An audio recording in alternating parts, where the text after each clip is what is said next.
మీరు అసలుకి ఈ మార్గంలోకి ఎలా రావటం జరిగింది? ఈ భూమి మీదకి వచ్చినట్లే రావటం జరిగింది. అది భూమి మీదకి ఎలా రావటం జరిగిందో అలాగే ఈ మార్గంలోకి కూడా రావటం జరిగింది. అయితే మీరు తాతగారు అనే గురువుగారి దగ్గర నుంచి మీరు జ్ఞానాన్ని పొందడం, వారు అట్లా రమణుల వరకు మీకు అది గురు పరంపరాగతంగా వచ్చిందా, లేకపోతే ఎలా, ఏ విధంగా వీళ్ళందరూ మీకు గురువులయ్యారు? ఈశ్వరుడు అని చెప్పబడే పరమాత్ముడు ఆ రూపాలలో సజీవంగా నాకు దర్శనమిచ్చాడు గురువుల రూపంలో. అది ఆయనకు వీరికి తేడా ఏం లేదు. అయితే మీకు మొట్టమొదటి దర్శనం అనేది ఎప్పుడు జరిగింది? చెప్పాను కదా, నేను ఒక టైలర్ దగ్గర టైలరింగ్ నేర్చుకుంటూ ఉన్నాను. ఆ తిన్ని పైన వచ్చి కూర్చొని మాట్లాడేవాడు తాతగారు. అది నచ్చి ఆ భావాలు అవి నచ్చి ఆయనతో పరిచయం పెరిగింది, అంతేగాని ఇంకేం కారణం లేదు. ఎంతటి విషయాన్నైనా చాలా సరళంగా చెబుతారు. సృష్టి మొత్తం కూడా ఇంతే సరళంగా ఉంటుందా? మనం చెప్పగలిగే దానికన్నా సరళంగా ఉంటుంది సృష్టి.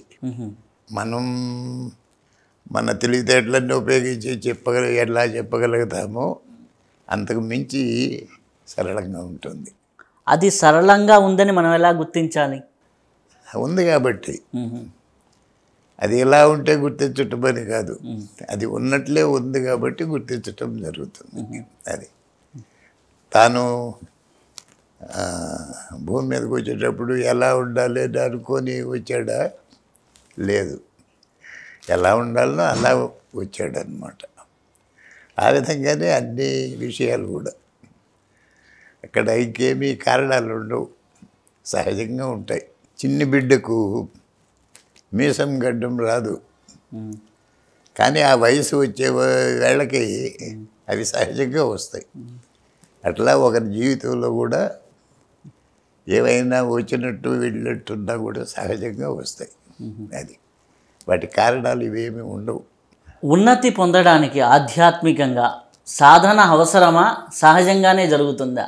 సహజంగానే జరుగుతుంది. నిజానికి సాధన అనేది సిద్ధి పొందిన తరువాత జరిగే కార్యక్రమం. ఒక కొబ్బరి మొలక భూమిలోంచి బయట వచ్చిందంటే దాని అర్థం లోపల కొబ్బరికాయ ఉన్నది అని.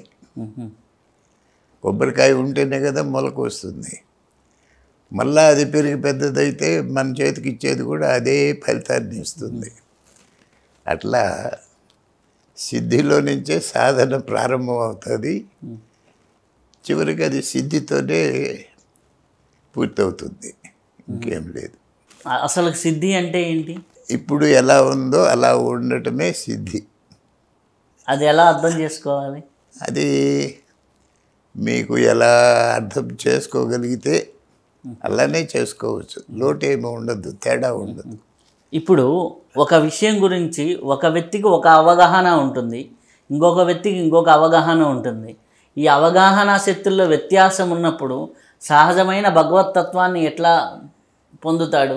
ఇద్దరు వ్యక్తులు లేరు, కలకనేది ఒక్కరే కానీ ఇద్దరు కనరు. ఆ ఒక్కనిలో నుంచి ఒక్కని యొక్క అనుభవాలే ఇద్దరు వ్యక్తులు. ఆ విధంగా మీ యొక్క అనుభవాలే ఇక్కడ మీకు జీవితంలో తటస్థపడి అందరూ కూడా. అది అంటే నా అనుభవాలే నాకు ప్రత్యక్షమైనటువంటి ప్రతి వ్యక్తి క్యారెక్టర్ కూడా నాకు అనుభవాలే అంటారు. నా అనుభవాలు అనేది కాదు, కానీ ఇప్పుడు నేను అనుకునే మీరు కూడా ఒకరి అనుభవం అయ్యేది, మీ అనుభవం కాదు. నేను అనుకునే మీరు కూడా ఒక అనుభవమే, ఒకరి అనుభవం. అది ఆ ఒక్కరు ఎవరని నేను ఎలా గుర్తించాలి? ఆ ఒక్కరే, ఇద్దరు ఎప్పుడు కాలేదు, ఒక్కరే. ఆ ఒక్కరినే మనం ఈశ్వరుడు, దైవము, ఆత్మ అన్ని పేర్లతో పిలిచేది. అది అంటే ఒకరే అనేకంగా గోచరిస్తున్నారా? అంతే కదా. కళలో ఎందరూ కనిపించినా ఏమేమి కనిపించినా కళ కన్నయ్యవాడే కదా, వాడే తన స్వప్న ప్రపంచంగా అవుపడతాడు, తనకు తానే అవుపడతాడు. కానీ అది అనుభవించటంలో ఎంజాయ్మెంట్ ఉంటుంది, కానీ దానిలో పాలు పంచుకునే మనకు ఉండదు. మనం అనేక రకాల ప్రభావాలకు లోనవుతాం. కలగనే వారికి అట్లా ఉండదు. ఒక డైరెక్టరు సినిమా పూర్తయిన తర్వాత ప్రేక్షకుల మధ్యలో కూర్చొని చూస్తూ ఉంటాడు. చూస్తూ ఏ పాత్ర ఎంత ఇదిగా సహజంగా కనిపించినా కూడా అతనికి సంతోషం కలుగుతుందే కానీ పాత్రలో లీనం కాడు, లీనమైన పూర్తిగా కాడు. అది తన స్పృహలో తాను ఉంటూనే ప్రేక్షకుడి స్థానంలో కూడా ఉండి దాన్ని అనుభవిస్తాడు అన్నమాట. ఆ నేను అనే తత్వమే ఇంతగా ఉందన్నారు కదా, ఆ నేనుని గుర్తించడం ఎలా? అది ఉన్నది ఉన్నది కాబట్టి గుర్తించడం జరుగుతుంది.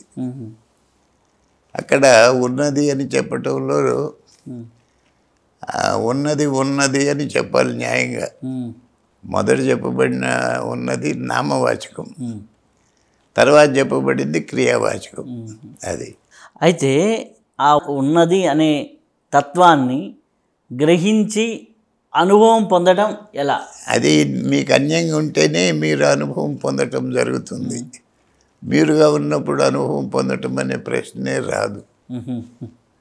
మీరు ఏదైనా ఒకటి అనుభవించాలంటే అది మీకు వేరుగా ఉండాలి. మీరుగా ఉన్నది ఎట్లా అనుభవిస్తారు?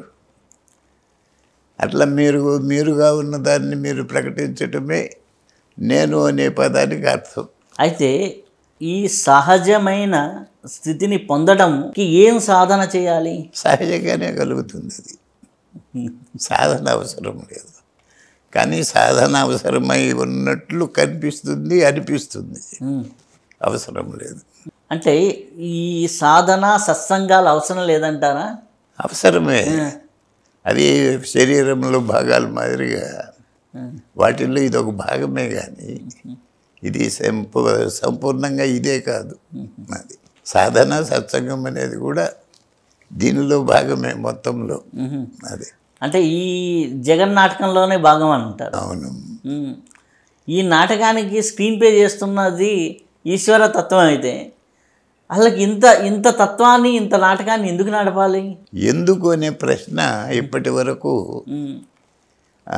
వేదాంతులు కానీ ఎవరు కానీ అన్నిటికీ సమాధానాలు చెప్పారు, కారణాలు చెప్పారు. ఈ ఎందుకు అనేదానికి ఎవరు చెప్పలేదు. అడిగినా కూడా అది అంతే అని మాత్రమే చెప్పారు. అది ఎందుకు అనేది లేదు. అయితే ఈ యొక్క తత్వంలోకి ఆ తత్వం అనే పదానికి నిజమైన అర్థం ఏంటి? అది తత్వమసి అంటారు కదా. తత్వము అనేది నీ చేత గ్రహించబడేది కాదు, నీవే అని. అలా బ్రహ్మజ్ఞానం అనేది మీకున్న జ్ఞానమే బ్రహ్మజ్ఞానం. బ్రహ్మ అంటూ ఒకరుండి దానికి ఒక జ్ఞానం అంటూ లేదు. అది డిగ్రీ కాదు. అది ఎవరికి ఉన్న జ్ఞానం అది బ్రహ్మజ్ఞానం. దాన్ని బ్రహ్మజ్ఞానం అంటే సహజమైన జ్ఞానము అని. అది అంటే ఈ తత్వాన్ని తెలుసుకోవాలంటే బ్రహ్మజ్ఞానం కావాలా? బ్రహ్మజ్ఞానం తెలుసుకున్న వాడికే ఈ తత్వం అర్థమవుతుందా? ఇది రెండు కాదు. ఇది అన్ని జ్ఞానముల రూపంలో కనిపించేది ఆ ఒక జ్ఞానమే. సమిష్టిగా చెప్పినప్పుడు దాన్ని బ్రహ్మజ్ఞానము అంటారు. విడివిడిగా చెప్తే ఆ సంబంధమైన జ్ఞానం, ఈ సంబంధమైన జ్ఞానం అంటారు. కానీ మొత్తంగా చెప్పినప్పుడు ఆ మొత్తంగా చెప్పబడిన జ్ఞానాన్నే బ్రహ్మజ్ఞానము అనేది.